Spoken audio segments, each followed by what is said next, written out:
Yeah. And then we got the first week of a document that Andrew had come out with. It's a four-week cycle of activity, and we got the first week of that during the week. And so obviously a 4-week cycle is not 100 days, but as I said to Bjorn when he said this looked like a really doable or an accessible way of approaching things, I totally agree. And then I said to him, the trick is to do this 4-week cycle 3 times in a row, and then you've got your 100 days. And so so I really want to firstly ask people whether they've actually read that week 1 activity. Did you read it, Bjorn? I think you must have, because of the comment you made.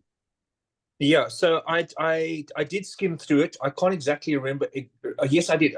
It made a whole list of small tasks for the week Yeah. that broken down into days.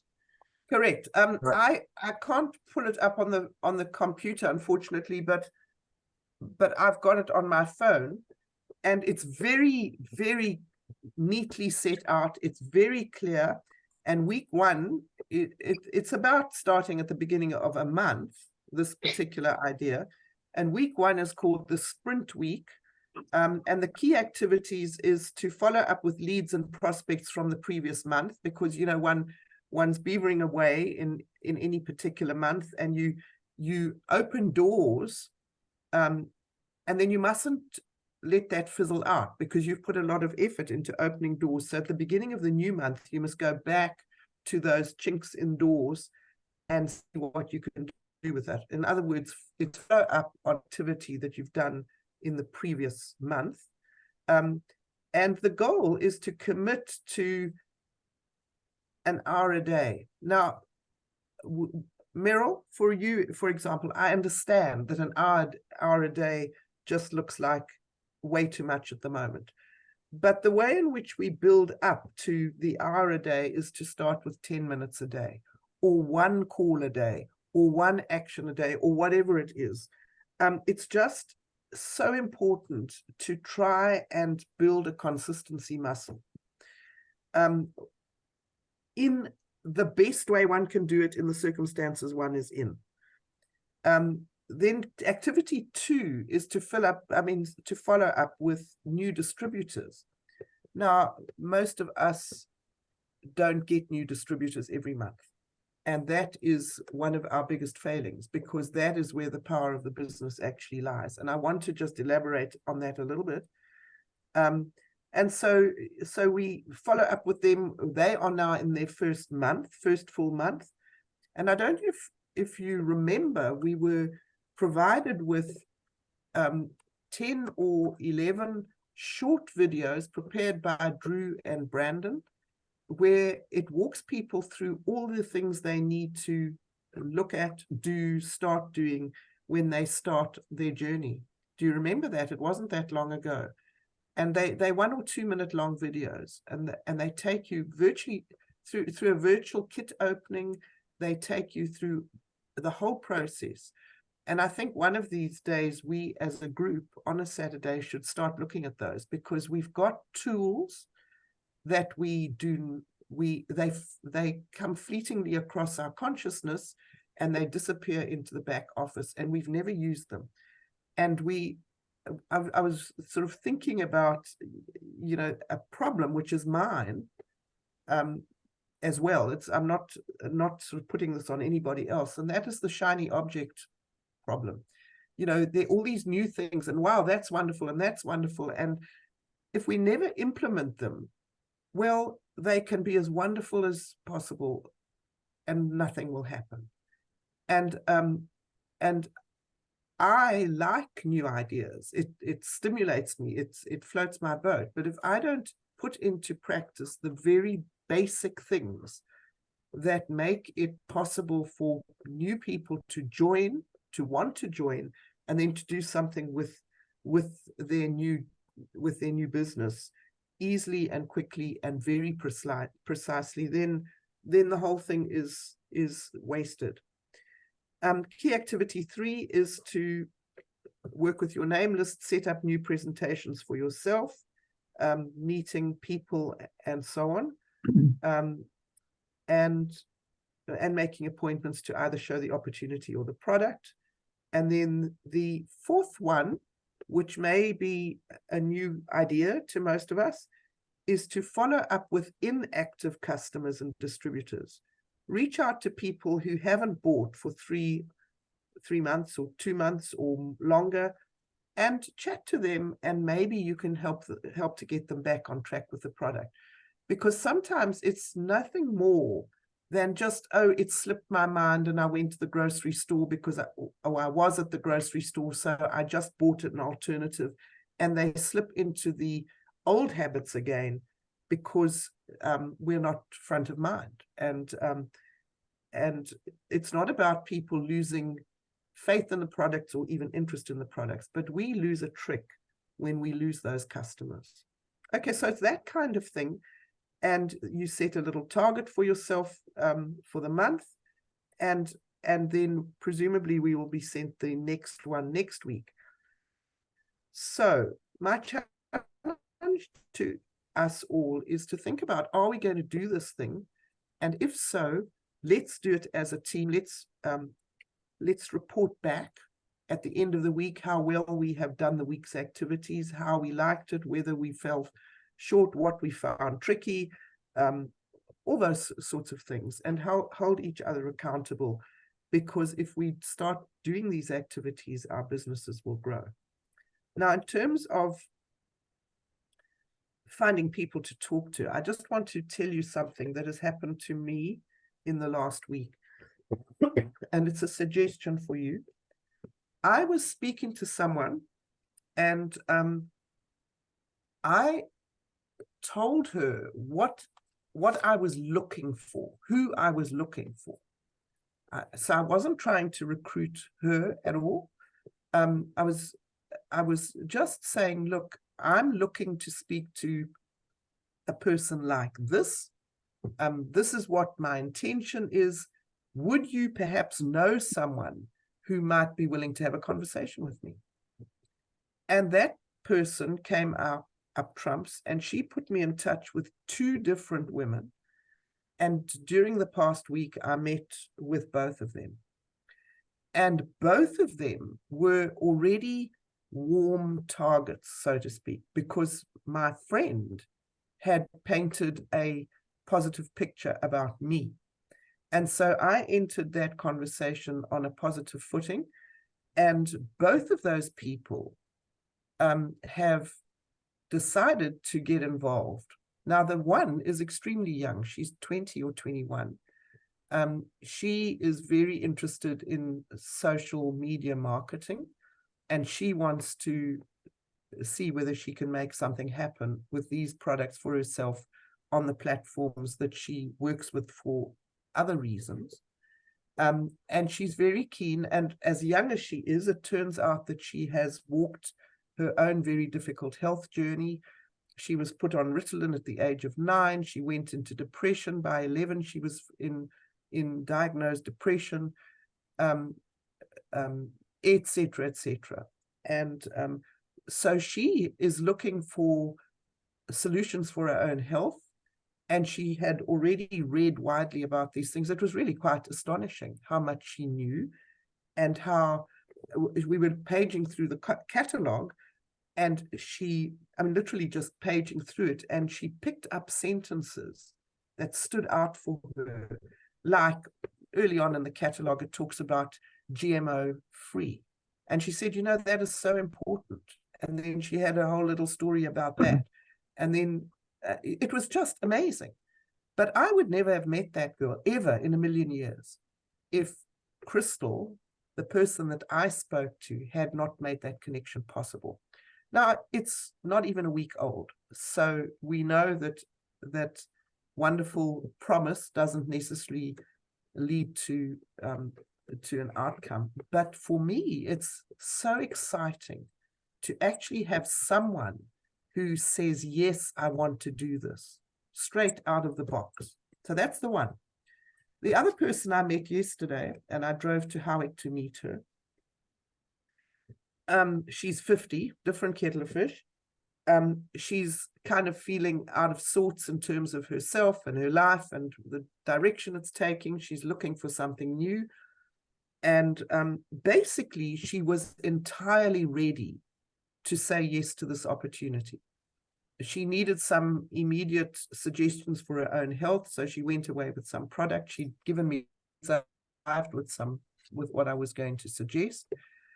And for the first time in my ever near-life experience, I was telling her about how, the amazing things one sees and learns over time, and people who've come up from the most dire situations who can make good if they apply themselves to it, all that kind of story. And I was just talking about how at the convention one sees people and hears things which humble one enormously.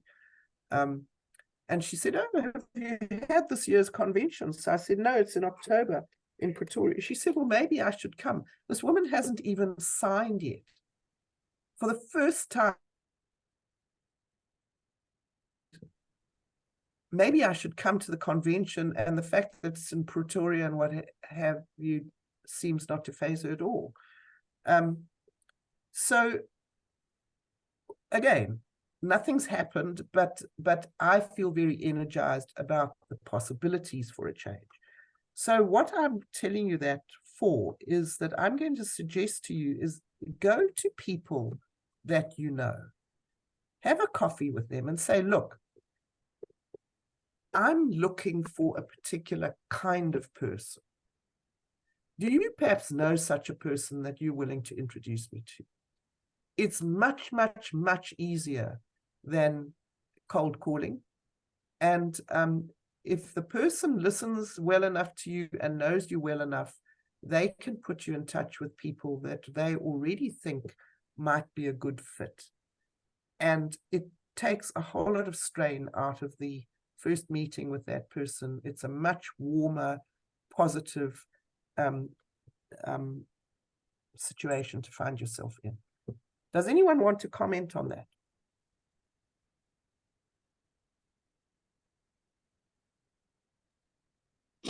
Yeah, so I think that's, obviously it's a great idea, because it is immeasurably better than cold calling.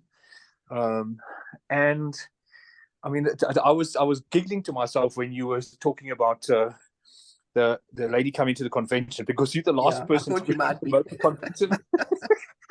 Yeah. Oh, dear. But it is, yeah, I mean, it's all, I mean, any suggestion, I think, other than cold calling is great. Yeah. And I want shall we, I know it's halfway through the month, but should we start this 4-week challenge next week? Well, I think I'm very glad you said that, because I think we should. And what we can possibly do, if we start it now, we've got 2 weeks, haven't we? 2 weeks. Mm-hmm. So if we do the 2 weeks, we can decide whether to go to week 3 at the beginning of the month, or restart week 1 again, because I don't know what the other 3 weeks are. I haven't seen the documents, so I can't say whether and anyway, yes, Bjorn, I think we should, because we tend, and I'm not talking again about anyone other than me, we tend to think of doing things and we never actually start. Yeah. And so that was one of the things I wanted to say. And so, yes, Bjorn, let's start next week. And then Friday, we just say how it's gone, Yeah. And then maybe we don't move to week 3. At the beginning of September, we start week 1 and 2 again, just to, correct, like, as a kind of revision. Yeah, correct. Because we will then be a little bit practiced at it. And things that we've already got in place that are moving forwards, we can continue with. It's not that we stop those things dead, but we start a new batch. And we'll just be better at it at the beginning of September. Agreed. Because until everyone sitting here is a no doubt about it director qualifier every month, you know, there's no question that you're going to qualify as a director every month. Until that happens, we aren't where we even want to start to be. And all of us want to be there. I mean, that's the point of doing it all. And when you see who does do it, then why on earth not us? There's absolutely no reason on the planet that we shouldn't be those people too. We've got it all. We've got everything we need to make it happen. So, and then I was just thinking, I'm sort of trying to consolidate the shiny object thing. You know, we've talked about, have you got your story? Well, have you got your story? You know, because twice this week with those two people I was referring to, I used my story. Who am I? Why am I doing this thing? I used my story. We need a story. It doesn't have to be the final story, but it's that brings them in. It's that makes you human, not just, I don't think for a moment I appeared as a rabid marketer who just wanted them working for me or anything like that, not for a second. Because it was why I was drawn into this, why I do it. I do it because of all sorts of things. Money's nice, but the results that one sees in people is way nicer. So your story, have you got it? And then the other thing, which we've been talking about a lot, and I want to ask you, have you got it? Because I think this matters in a way for this process. And that is particularly if you're going to try and get people through social media, and I think Bjorn, you're good at it, I think you need to pursue it, is your niche. You know, who do you want to be known as in terms of the business?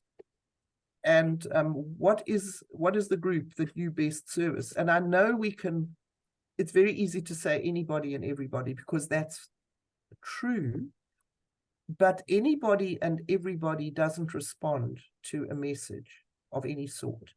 And getting back to Kim Claver, who, as you know, is a bit of a favorite of mine, she uses the analogy of being in a huge hall of people, and people can be making announcements over the loudhailer, and most people they can't hear anyway, and they aren't listening, and they don't think it applies to them no matter what. But you just say over the loudhailer, Mary, and everybody with the name Mary turns around because you've called the person's name. Now, that's literal, but if you know your niche and you're calling the person by name who has a child an anxious child, just for argument's sake, then every adult with an anxious child will hear that and will turn around. So when they talk about niche, and I was talking to my son about it, and he says 10 million things more than I need to know at any one moment. Always been like that, but he is he works in the advertising industry, so he knows quite a lot. And he said you have a broader niche and a narrower niche. And the broader niche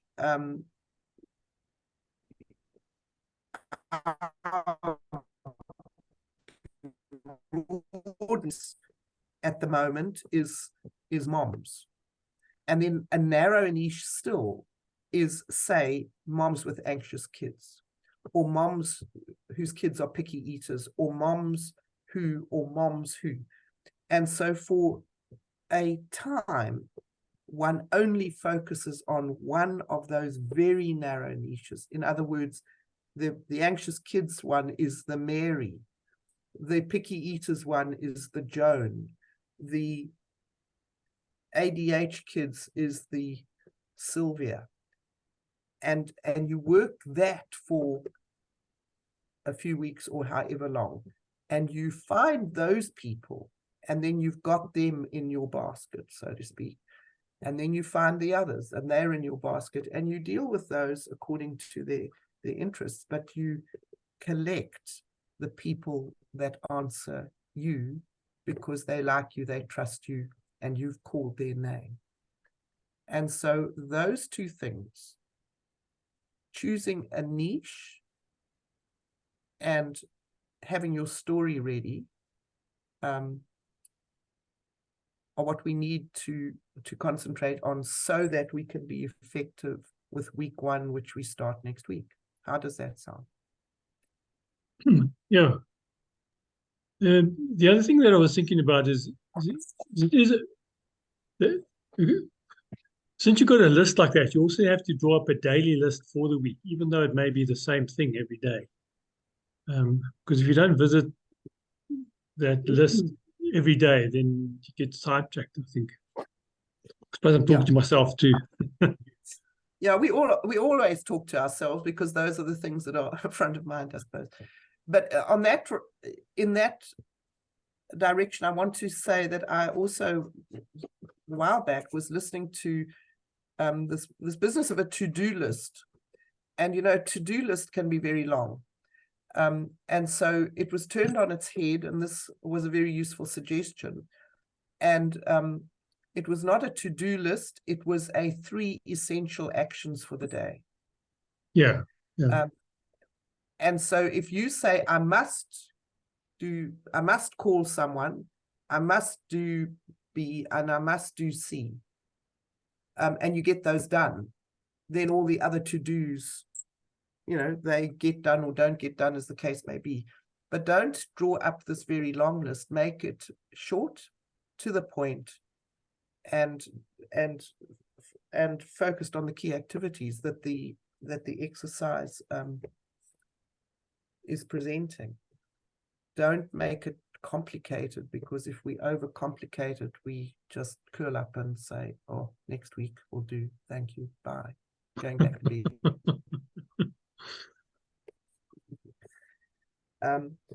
Okay, and then what I did think of doing, if there's any time left, which there is really opening it up to a sort of Q&A. I mean, about anything, everything, because otherwise it ends up me talking or Monica talking, and you guys need to talk. Yeah, for me, I found it interesting that Drew came up with this sort of 4-week plan, which I think should also be turned into a daily plan. And also there's, you know, it's not the same activity every day. So it's a shift as you go through the month. And yeah, I've certainly never seen that type of thinking presented before. Yeah, it's new. Yeah. So yeah, it'd be interesting to talk to Drew when we next see him, to say, you know, where did he pick up this idea from? But yeah, I think it's also, I think we all go through cycles through the week. Maybe it's because of the moon. I don't know. Or the length of your hair. Yeah, and because of that, our emotions and our thinking does change through the month. So it's also about trying to then shift your thinking and your emotions as you go through the month. Yeah, so the idea of splitting it down into four weeks is certainly a good one. And yeah, I also think, like, in a 90-day challenge as well, that we should maybe also think about the expectations that we also set for each month, you know, slightly outside those 4 weeks as well. So we also keep shifting our thinking as we move through it. Yeah. I don't know what. Maybe that's what. Carry on. Yeah, I'm not too sure what sort of shifting you need to do, but I would imagine it's about as you go through each month, and we were always then confronted with a challenge which we don't really want to face on during the months. And we need to sit back and reflect on that and then say, okay, how are we going to overcome that challenge to then move into the next month stronger? Yeah, and I think that's where the reporting back every Saturday will become very helpful, because, we all probably have similar challenges over the period. And some of us won't articulate it because they think, well, it's only me or whatever.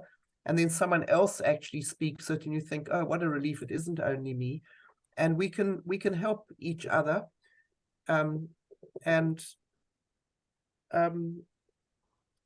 think that the intention is to make this 4-week cycle a habit of every distributor. That's how your month runs. And that's what you do. And you just get more and more skilled at it, and it becomes less and less of a conscious effort. It becomes your daily activities.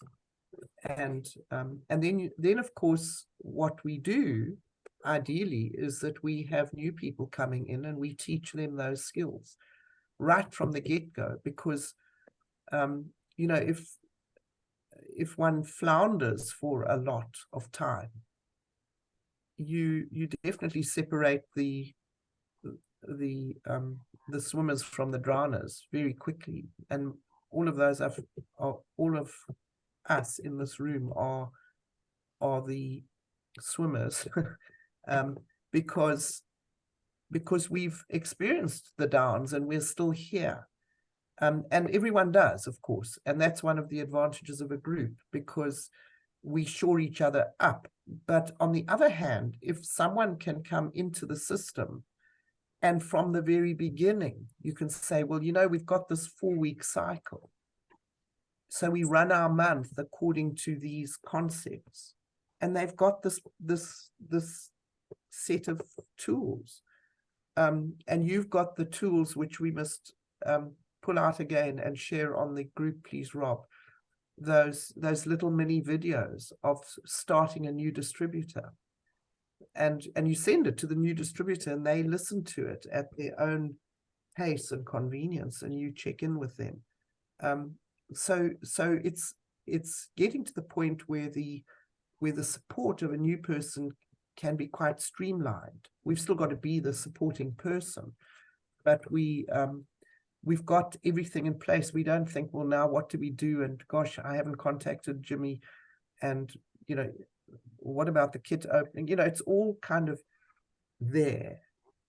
And then the efforts of the month bring in new people who are matured into fully functional distributors, and that's how the team grows. And that's how one gets that support system that keeps you as a very strong director and above, so I think there's huge potential, and I think we're the perfect testing ground for it, our group. It's just one of the thoughts that came out that I got into a lot of trouble with last night. It's about teaching people. So it's about who here uses a computer to place an order and who uses a phone. And they're two different interfaces. So for me to use a computer is like second nature to me. So it's becomes very difficult for me to necessarily train people to do that. But if it's on a phone, then how do we go about training people? Have you ever done any screenshots on that? Don't talk to me about screenshots. I don't even know how to do a screenshot. Okay, I'll better do something about this. Yeah. There are skills. There are technical skills which would be great to have that I don't have. When I decide I need to learn, I kind of scratch around and find a way to do it, and it's by no means efficient at all. Yeah. And another thing that we need to maybe I don't even know whether the old presentation in the back office still is valid, or whether we should ask Drew for a new one, on how to use Team Neolife.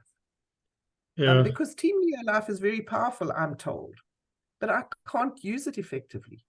And on Team Neolife, I'm told that we can put our recordings on there and send it out to our bigger team, not just the people who are in this room. So there are technical things, but we can't do it all. We can't fit it in on the Saturdays, so I don't quite know how we do that. Any suggestions? Yeah, we need to. Chip in? Yes. Can I chip in? Yeah, sure. Yeah, I think the use of that Team Neolife sounds useful. I haven't signed up for it. Obviously, I had it for free when I joined up at some point. At that stage, I wasn't aware of it. But yeah, I see some of the little clips that people send out and think, oh, that's nice. And then I add it to my status. But just going back to some of the original comments, I find when you're approaching somebody and saying, look, I'm looking for somebody who is interested in blah, blah, blah, and motivated or whatever. I think in doing that, you're not putting the attention on the person you're talking to. Exactly. You're looking for a referral, but you can word it in such a way that they think, well, what about me? I can do that. Exactly. So they don't. And it does happen like that. And I think if you're giving a direct request, don't you want to come and join my team? We do this and we do that, and you can do this. They kind of feel in a corner. At least I would feel like that. And it's hard to say no. Yeah. You seem to agree, yeah. You're absolutely right. And when people, even if your primary target is that person, you really do want that person, you just say, I'm looking for such and such a type of person. You are so well placed in the community. Maybe you would know someone like that you can refer me to. And it does give them the opportunity, and it does indeed happen where they say, sure, I'll put you in touch with some people, but actually I'd quite like to hear more about it. So it's a very clever tool. And with this woman that gave me the two names, we actually met over a cup of coffee. It was not just a fleeting passing thing. It was a deliberate move on my part to sit with her, chat to her, find out a bit about her, and then say, look, I want to just ask you something that maybe you can help me, and this and that and the next. And she didn't really even know what I do, so it wasn't someone that already knows I'm a distributor or anything like that. It was someone that I had met relatively recently, and we had clicked at some level, and she saw no reason not to be willing to put me in touch with people that she knows. So and I'm just thinking, Meryl, that's the sort of thing that you could possibly do with some of the moms that come into your classroom, where it's difficult for you to speak to them directly because of conflict of interest issues. But you can ask them if they know someone out in the big bad world, that you could talk to, because they know you as the teacher of their kid and they trust you and all that